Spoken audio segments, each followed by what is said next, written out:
Okay, we need to have a little talk. Obviously the news of a live-action Attack on Titan movie has been out for a while.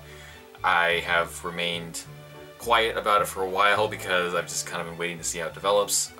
If you've spent more than a day on my Twitter or subscribed to my YouTube channel, you know I'm a big Attack on Titan fan. But like I said, I've stayed quiet up until now because I've been wanting to just see how it develops. But now we have reached a point where something needs to be said. But not about the movie. About you guys. My fellow anime lovers, my fellow nerd community. We need to have a talk because this is starting to get really annoying. Generally, I'm a very critical person. I'm not cynical, I'm critical.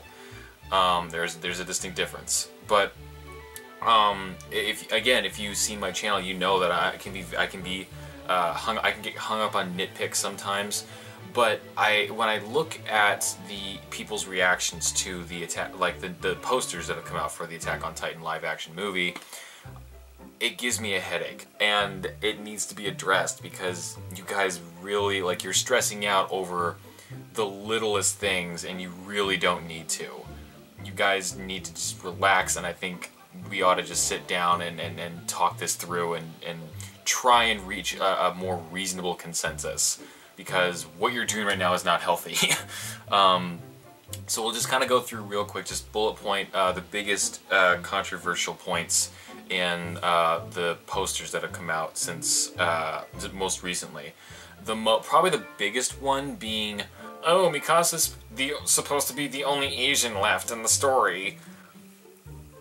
I already kind of addressed this one on Twitter, but it bears repeating. It's a movie made in Japan. There are going to be Japanese people in it. I don't know what people expected. Yes, in the manga and the anime, Mikasa is the only Asian left. You understand, though, this is not that. This is a movie. This is a different thing. Shit will change. By nature, adaptations have to change, creatively and for business purposes too. Things have to change. It's not going to be the same thing. If you just stop and think for a second, let's address this creatively. I'm not going to get into the business aspect of it because I'm not going to claim to know everything about that. But if you just look at it creatively and ask yourself, how does Mikasa being the only Asian left in the story change who she is? Does it change her relationship with Eren and Armin? No. Then why does it fucking matter?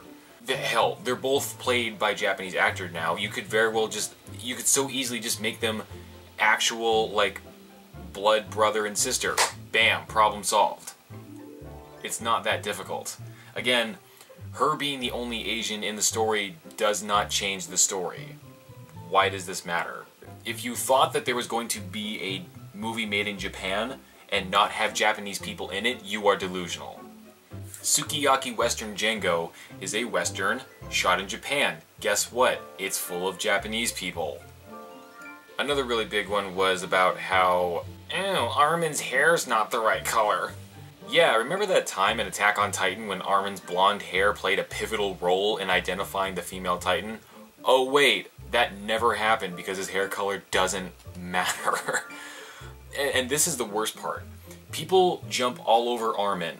They jump all over the guy playing Eren because he looks wrong, and they jump all over Armin because his hair color is wrong. But then they give a pass to Mikasa for no other reason than she's hot. That is an actual, factual, like, reason people are giving for being okay with the casting of Mikasa. First of all, that's fucking disgusting, and that's also incredibly hypocritical.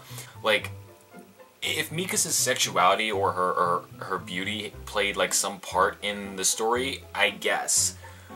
But it doesn't. If you were making a movie about Snow White, let's just, hypothetical, if you were making a movie about Snow White, and you're writing the script out and you get to the part where the queen is so envious of Snow White's beauty that she wants to kill her and take it for herself, that's the moment where you have to be like, okay, we gotta get somebody, like, a knockout. We gotta cast somebody who's really, like, really pretty and really good looking. We have to make people believe that people would kill to look like her. obviously that's not what happened, but you get what I mean.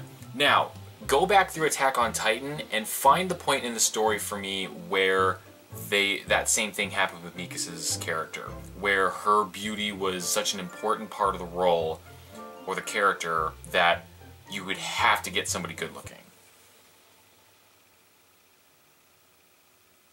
No, it's okay, I'll wait.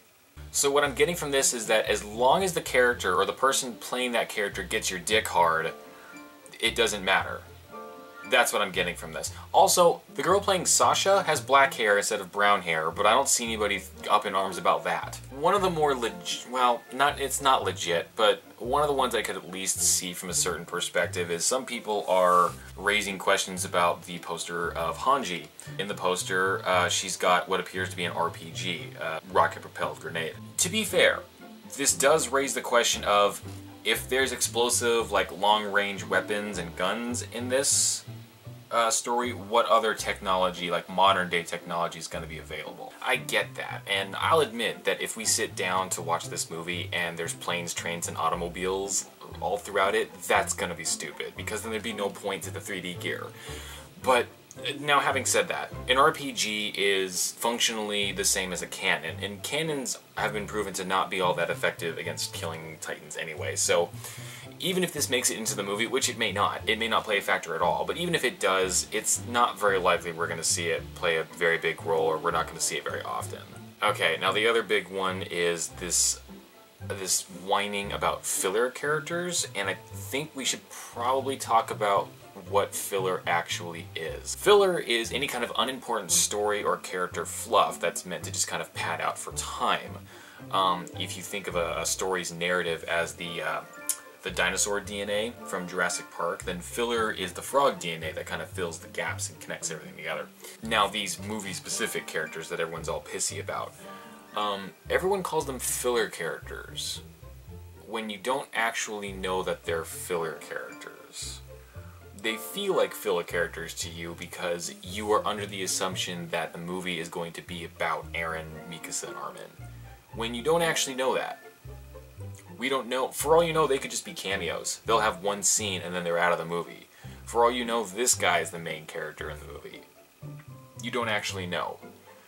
Calling the new ones filler characters is inaccurate given the information that we have to go off of just now. Again, this just comes right back around to the movie's not even out yet. You haven't even seen a teaser or a trailer for it or anything like that. You're talking about a movie, moving pictures, and you're getting mad about still pictures. Wait until there's a teaser or a trailer to get mad. If you see the movie and you get pissed and you want to go up on YouTube and rant about it, fine. That's all my channel is. I will not begrudge you that. But, anyway, back to this point here. You can't call these new characters filler characters because you won't actually know anything else about the movie. Original characters, yes, they are new, but they're not filler. By the way, as long as we're talking about the new characters, changing Levi's name to something else does not count as a new character. It's the same damn thing. Let's talk big picture. Yes, the original material is really good, and nothing is stopping you from enjoying it. I guess I just don't see the point in wanting an adaptation to be exactly the same as its original format, because first of all, you're setting yourself up for disappointment. There's no way that's going to happen. Even Zack Snyder's Watchmen still left out a side plot and changed the ending. There's no such thing as an adaptation that's 100% accurate. Things are just going to change, and thinking otherwise is just flat out, you're setting yourself up for a failure. But I also don't really get, like, the appeal in wanting that either. If you want the original format, that's what the original format is for. Go enjoy it. The new stuff, like, I want to see something new when there's an adaptation. For me, especially with this subject matter, with Attack on Titan, half the excitement is not knowing what's going to happen next.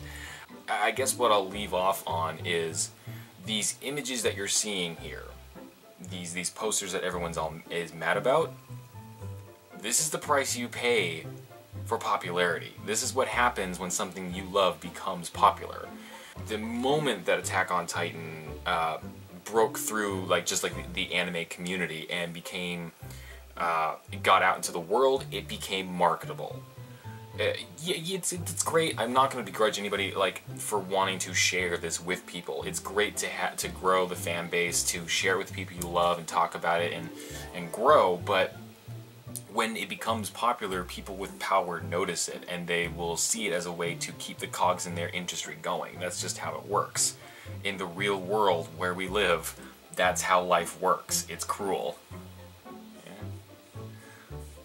This day was inevitable. This was going to happen regardless. I remember the exact moment when I saw Pizza Hut came out with like a viral image of the Colossal Titan snacking on some pizza. I knew that this day was coming. Maybe that's why I'm generally kind of unaffected by this, because I've been kind of like preparing myself. Maybe it's because I didn't really want an Attack on Titan movie to begin with. To tell you the truth. If there was gonna be one, I would want it to be Advent Children style, where it's 100% CG. That way the visual aesthetics of the characters don't clash with the real world setting of live action. And then that way the action could be done, the action could actually mimic that of in the show, because the camera, the way the movements are choreographed, it wouldn't be restricted by any kind of the physics of like the boundary. It wouldn't be restricted to the boundaries of like a real world camera. But generally speaking, I was already skeptical before because it's live action by nature. It's going to look like a cosplay fan film.